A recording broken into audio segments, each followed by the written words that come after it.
नमस्कार। आज हम एक बड़े ही गहरे पैराडॉक्स पर बात करने वाले हैं।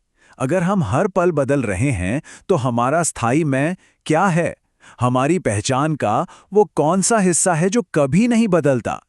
चलिए इस दिलचस्प पहेली को समझने की कोशिश करते हैं। तो एक सवाल से शुरू करते हैं। जरा सोचिए, क्या हम आज वही इंसान हैं जो हम बचपन में थे? शरीर, सोच, भावनाएं, सब कुछ तो पूरी तरह से बदल चुका है ना? बस यही सवाल हमारे आज के इस विश्लेषण की बुनियाद है। अब इस सवाल का जवाब हमें एक बहुत ही पुराने विचार में मिलता है। असत की तो सत्ता नहीं है और सत का अभाव नहीं है। अब इसका मतलब क्या है?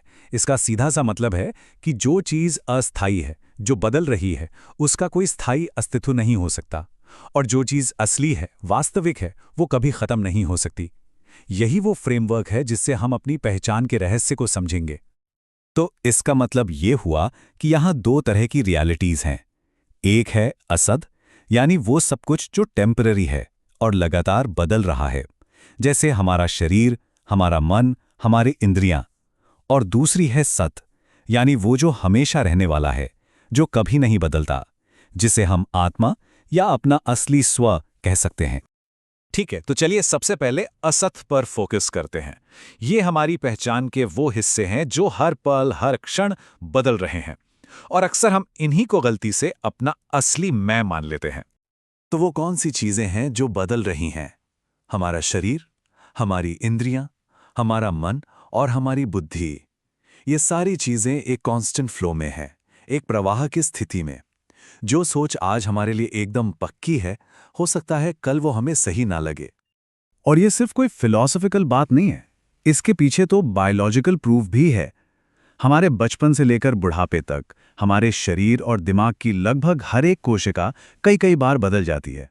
मतलब वैज्ञानिक तौर पे भी हम हर कुछ सालों में एक नए शरीर में होते हैं।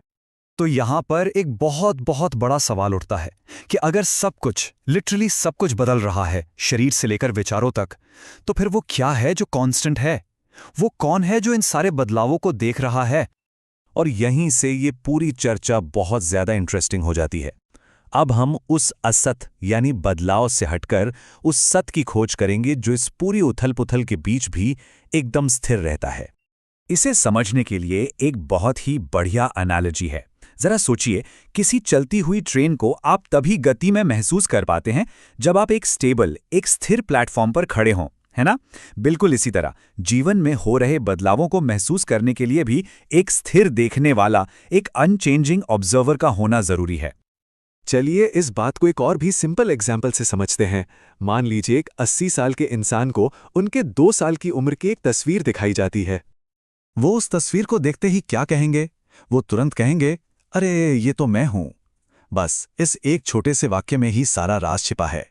यही वो पल है जो सब कुछ साफ कर देता है। अब जरा इस बात पर गौर कीजिए।